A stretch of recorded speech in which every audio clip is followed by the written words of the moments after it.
तो last lecture में हमने रैंडम ट्रायल और इवेंट के बारे में पढ़ा था। नेक्स्ट टॉपिक है हमारे पास इक्वली लाइकली इवेंट्स। कुछ इवेंट्स हमारे पास इक्वली लाइकली इवेंट्स होते हैं because there is no reason to expect any one of them in preference to other. तो हम ये नहीं एक्सपेक्ट कर सकते कि एक के होने के चांस ज़्यादा हैं एज़ कम्पेयर टू सेकेंड। तो ऐसे इवेंट जिनमें दोनों के होने के चांस ही हमारे पास बराबर होते हैं, इक्वल होते हैं, तो ऐसे इवेंट्स को हम इक्वली लाइकली इवेंट्स बोलते हैं। तो जैसे कि हमारे पास एग्जांपल है कि जब हम कॉइन को टॉस करते हैं तो हेड होने के भी उतने ही चांस हैं, टेल होने के भी उतने ही चांस हैं, तो दोनों ही इक्वली लाइकली इवेंट्स हैं। सिमिलरली जब हम डाइस को रोल करते हैं तो हमारे पास जो 1 से लेकर 6 नंबर हैं उनके किसी के भी आने के चांस बिल्कुल बराबर होते हैं। ऐसा नहीं हम बोल सकते कि 6 आने के चांस जो ज़्यादा होते हैं या 3 आने के ज़्यादा होते हैं। तो 1 से 6 तक किसी भी नंबर आने के जो चांस होते हैं हमारे पास इक्वल होते हैं, इसलिए ऐसे इवेंट्स को हम इक्वली लाइकली इवेंट्स बोलते हैं। नेक्स्ट है हमारे पास एग्जॉस्टिव इवेंट्स। तो हमारे पास जब हम कोई ट्रायल करते हैं और उस ट्रायल की जो आउटकम्स होती हैं, जितनी भी उसकी आउटकम्स होती है, उसको हम एग्जॉस्टिव इवेंट्स बोलते हैं। फॉर एग्जांपल जब हम कॉइन टॉस करते हैं तो कॉइन के केस में या तो हेड आ सकता है या तो टेल आ सकता है, इसलिए इस केस में 2 एग्जॉस्टिव इवेंट्स हम कह सकते हैं। और जैसे हम डाइस को रोल करते हैं तो उस केस में हमारे पास 1 2 3 4 5 6 आ सकता है। तो जो पॉसिबल आउटकम्स है इसमें वो 6 वैल्यूज़ हमारे पास होती है 1 से लेकर 6 तक। तो इनको हम जो है 1 से लेकर के 6 तक जो नंबर हैं इनको हम एग्जॉस्टिव इवेंट्स बोल सकते हैं। और अगर हम प्लेइंग कार्ड के बुंजा कार्ड में से अगर हम एक कार्ड बाहर निकालते हैं तो टोटल पॉसिबल आउटकम्स जो हमारे पास है वो 52 है। मतलब 52 में से कोई भी कार्ड निकल सकता है, तो इसलिए टोटल पॉसिबल आउटकम है उस केस में 52 है। तो हम क्या बोलेंगे, प्लेइंग कार्ड के केस में जो एग्जॉस्टिव इवेंट्स होते हैं वो हमारे 52 होते हैं। फिर है हमारे पास म्यूचुअली एक्सक्लूसिव इवेंट्स। तो 2 या 2 से ज़्यादा इवेंट्स को हम म्यूचुअली एक्सक्लूसिव बोलते हैं if they can not occur simultaneously as the outcome of a trial. कि जब हम कोई ट्रायल करते हैं तो दोनों वो हमारे पास इकट्ठे नहीं आ सकते, तो ऐसे इवेंट्स को हम म्यूचुअली एक्सक्लूसिव इवेंट बोलते हैं। जैसे कि हम कॉइन को टॉस करते हैं, या तो हेड आता है या तो टेल आता है, लेकिन एक कॉइन को टॉस करने पे इकट्ठे ही हमारे पास हेड और टेल नहीं आता। तो इसलिए इस केस में ये हेड और टेल म्यूचुअली एक्सक्लूसिव इवेंट्स हमारे पास हैं। तो only one of them can occur as a result of a trial. तो उनमें से एक ही हमारे पास जो अकर करेगा, दूसरा अकर नहीं करता। उसी तरह से जब हम एक डाइस को रोल करते हैं तो उसके जो 6 फेस हैं उनमें डॉट लिखे होते हैं। तो 1 से लेकर के 6 तक कोई भी नंबर ऊपर आ सकता है, लेकिन इकट्ठे ही 1 से लेकर 6 तक नंबर नहीं हमारे पास आ सकते। इसलिए हम क्या बोलते हैं कि ये 1 से लेकर के 6 तक जो हमारे पास इवेंट्स हैं ये म्यूचुअली एक्सक्लूसिव इवेंट्स हैं, क्योंकि ये सारे इकट्ठे नहीं आ सकते।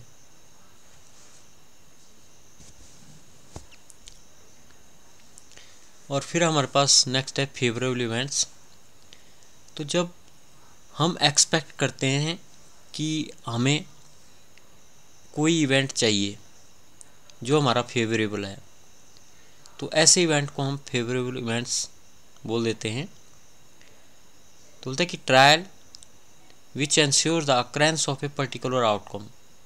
जब हम कोई ट्रायल करते हैं लेकिन हम एक्सपेक्ट करते हैं कि हमारे पास एक ही पॉसिबल आउटकम आए, तो ऐसे इवेंट को हम फेवरेबल इवेंट बोलते हैं। इसका क्या एग्जांपल है हमारे पास, जैसे मान लो हम 2 डाइस टॉस करते हैं और हम चाहते हैं कि हमारे पास एक डाइस में और दूसरी डाइस में ऐसे नंबर आए उनका सम 7 बने। तो वो किस तरीके से हमारे पास हो सकता है, पहली डाइस में 6 आए, दूसरे में 1 आए, तो दोनों का सम 7 बनेगा। या पहली डाइस में 5 आए, दूसरी में 2 आए, तो तब भी सम 7 बनेगा। पहली डाइस में 4, दूसरी में 3, तब भी 7। और पहली में 3, दूसरी में 4, तब भी 7। पहली में 2, दूसरी में 5, तब भी 7। तो इस तरह से हम बोल सकते हैं कि फेवरेबल इवेंट्स हमारे पास जो हैं, इस केस में 6 इवेंट हमारे पास होंगे, 1 2 3 4 5 6, जो कि हमारे फेवरेबल हैं। ऐसा नहीं कि ऐसा ही होगा, 6 भी आ सकता है दोनों में, लेकिन उस केस में सम 6 6 12 बन जाएगा। लेकिन हमारे इस केस में हम चाहते हैं कि दोनों का सम, पहली डाइस के नंबर का सम और दूसरी डाइस के नंबर का सम 7 आए। तो अगर हम ऐसा सोचते हैं तो ऐसे हमारे पास जो 6 फेवरेबल इवेंट जो है बनते हैं।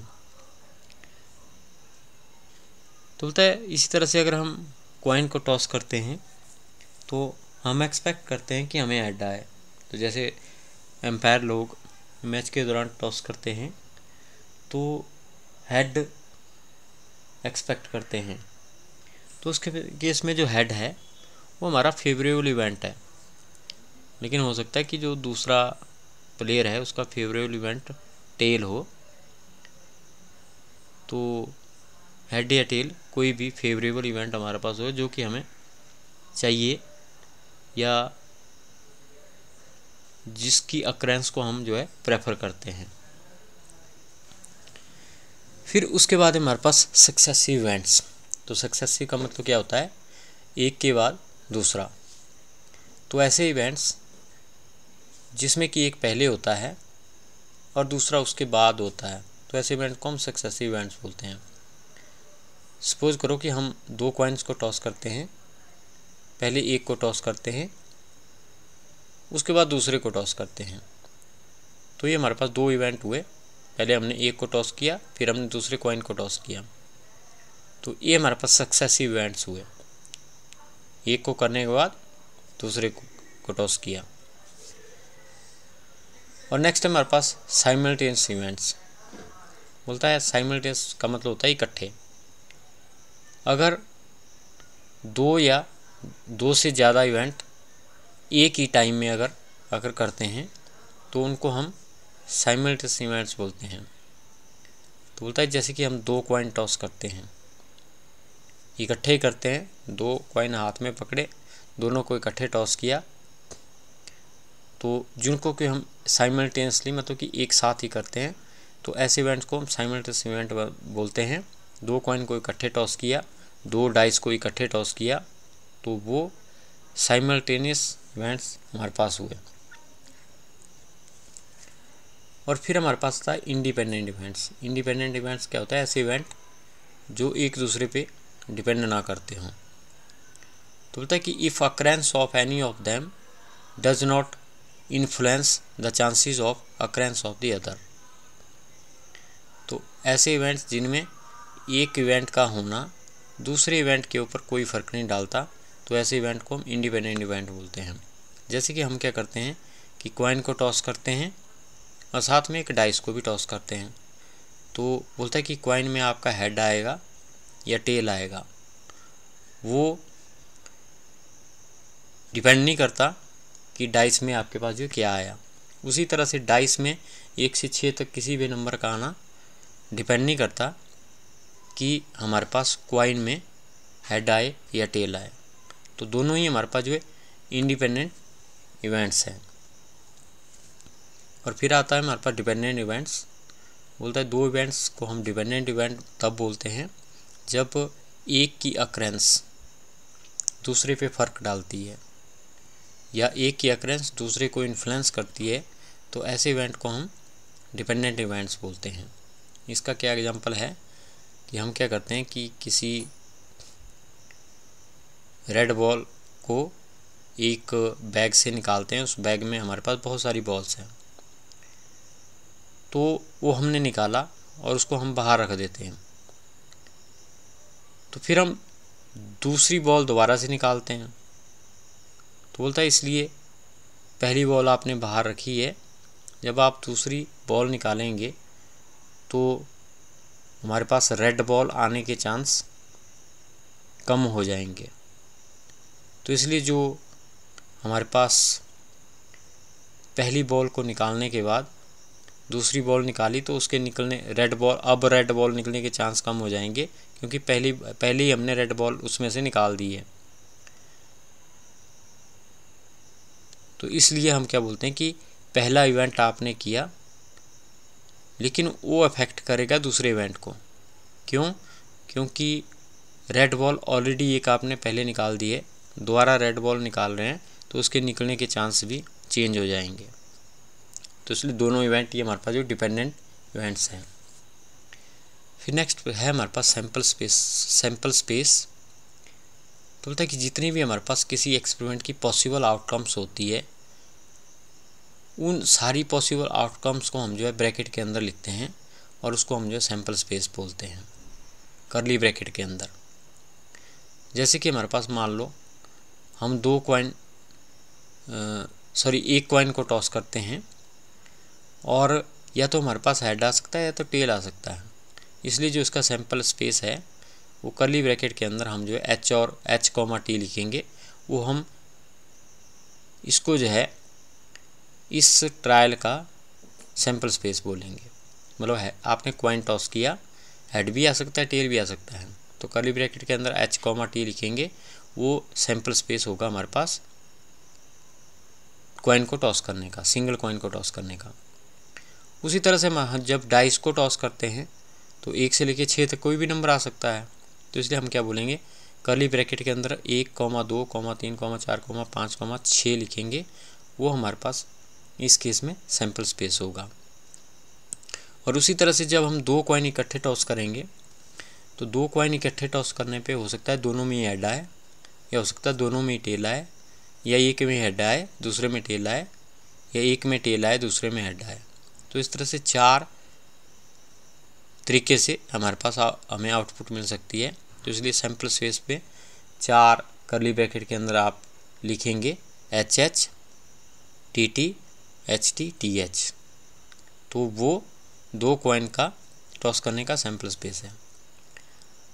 और उसी तरह से अगर हम जो है डाइस टॉस करते हैं, मान लो हम 2 डाइस इकट्ठी टॉस करते हैं, तो एक में 1 से 6 आ सकता है और हमारे पास दूसरी में हो सकता है कि 1 ही आता है।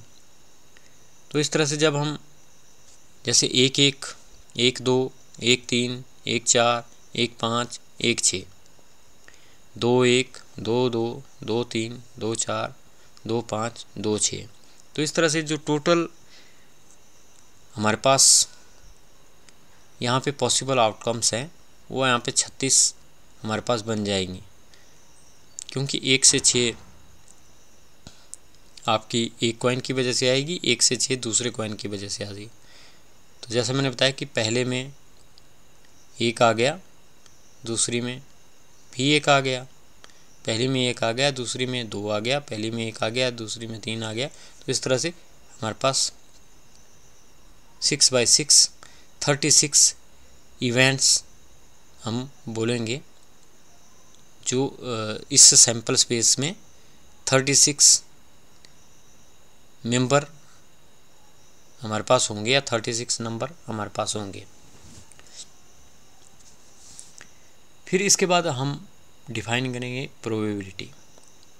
प्रोबेबिलिटी क्या होती है हम डिस्कस करते हैं कि probably it may rain today, हो सकता है आज बारिश हो जाए।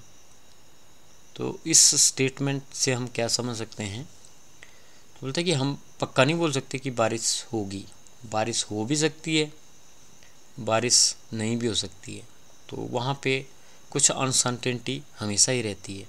लेकिन बारिश होने के कितने चांस हैं, ये कितनी प्रोबेबिलिटी है, उसके बारे में हम बात करते हैं।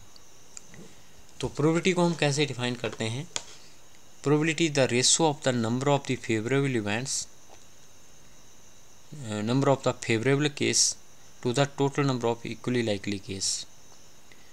तो प्रोबेबिलिटी हमारे पास होती है favourable cases divided by total number of equally likely cases, और हम इसको कैसे लिखते हैं, P equal to probability equal to N divided by capital N।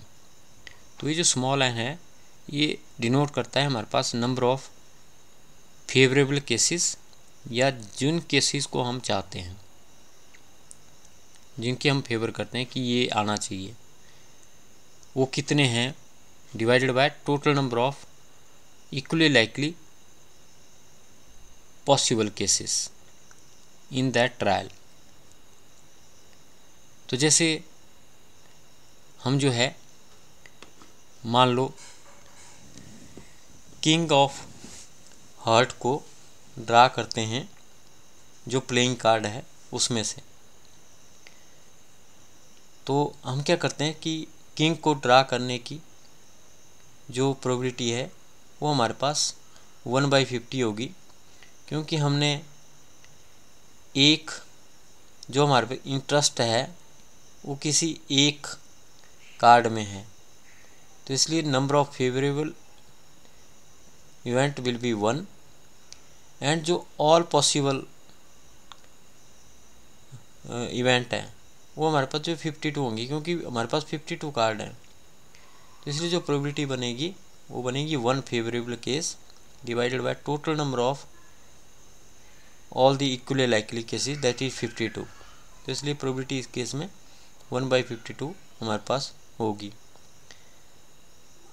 तो इस केस में हम ये मानते हैं कि सारे के सारे इवेंट इक्वली लाइकलीज है, और जो हमारे पास प्रोबेबिलिटी है वो दो तरह की होती है, a priori probability and statistical probability और एम्पिरिकल प्रोबेबिलिटी। तो इसके बारे में हम जो है आगे डिस्कस करेंगे।